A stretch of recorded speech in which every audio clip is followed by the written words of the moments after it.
ويعلمهم الكتاب والحكمة والتوراة والإنجيل رسولا إلى بني إسرائيل.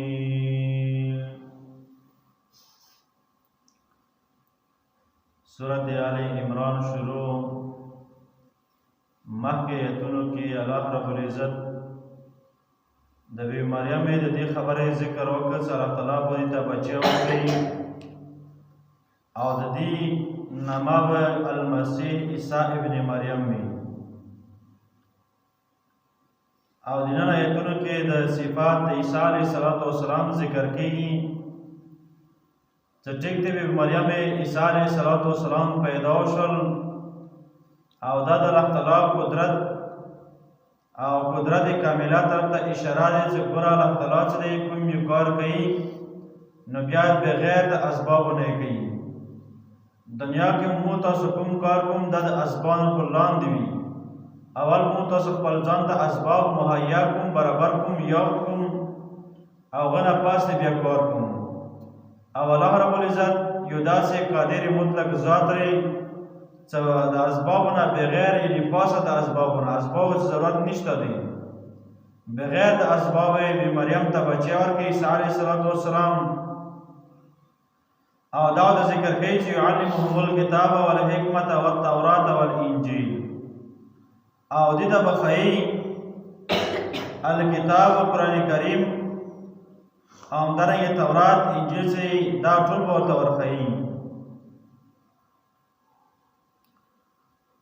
يعلمهم الكتاب والحكمة والتوراة والإنجيل د عیسی علیه السلام د بخی الله تعالی دا قرآن کریم او همدارنګه سنت بل دا تورات او انجیل دا متخی دا یو صفات شو. دویم دا رسولا الی بنی اسرائیل دا رسول پیغمبر وی بنی اسرائیل وتا او دا خبره به بنی اسرائیل ته بکئی چې کله الله تعالی عیسی علیه السلام ته پیغمبري ورته ورکړي نو بیا به دا لاړ شي هغه بنی اسرائیل خپل قوم طرف ته دا خبره به ورته کوي انی قد جئتکم بآیات من ربکم یقینا ما راتلل کړي تاسو ته یعنې زه راغلی یم تاسو ته بآیات من ربکم په معجزو سره د رب طرف نه. ګوره دام نه عیسی علیه السلام ته زه خپل طرف نه په خپل تکړهتوب سره راغلی یم مور نه پیدا شوی یم او بیا راغلی یم تاسو ته په خپل سره باندې تاسو ته زه دا خبره کوم نه بلکې دا خبره کوي چې انی قد جئتکم بآیات من ربکم زه پیغمبر یم او راغلی یم تاسو ته د رب طرف نه او په معجزو سره انی اخلق لکم من الطین دا پہلا معجزه د عیسی علیه السلام والا چې یقینا زه پیدا کوم مرغان که هیئت الطیر هټونه یعنې د خاورونه کږلونه که هیئت الطیر شکل د مرغه والا فانفخ فیه بیا زه پوکی ویم په دې کې فیکون طیرا باذن الله نو بیا پوکی ویم دې کې نو دا د الله تعالی په حکم سره بیا مرغۍ دې نه جوړه شي مخی قید لگول باذن الله. ګوره خلق داسې عیسی علیه السلام ته الوهیت درجه ورکړه ویره دا پیغمبر دی داسې اله دی او دا د پوره مصیبتونه او همدارنګه مشکلات حل کوي نه بلکې عیسی علیه السلام د خپله دې خبرې را په خپله باندې بیان کوي چې ټیک دی زه دا مرغۍ جوړوم د خاورو نه خو دا د ما څه تکړهتوب او د ما قدرت نه دی بلکې دا قدرت د الله تعالی دی باذن الله په حکم د الله تعالی سره. دویمه معجزه دا دی ابرئ الاکمه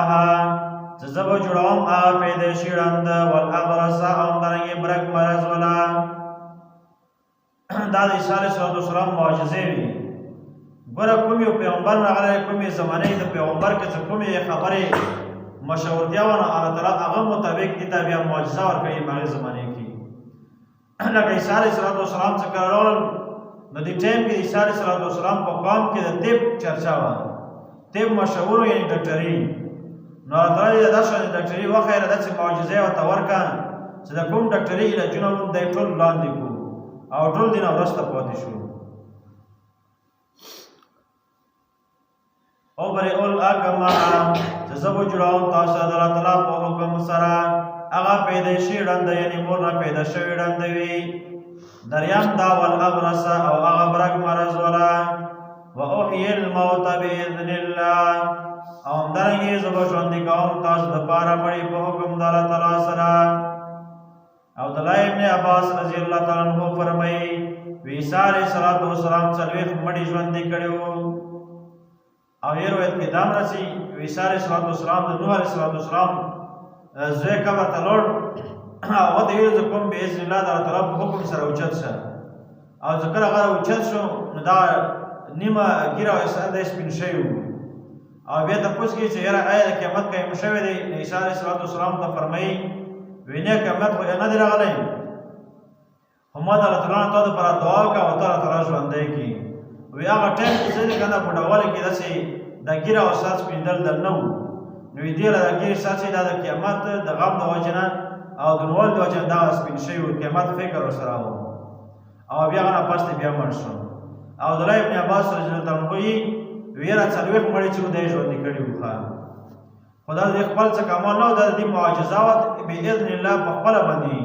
خو اذن د الله تعالی او حکم د الله تعالی و. وَأُنَبِّئُكُم بِمَا تَأْكُلُونَ او زه به تاسو ته خبر درکوم په هغه سره چې کوم تاسو خورئ یعنې بیګي په کور کې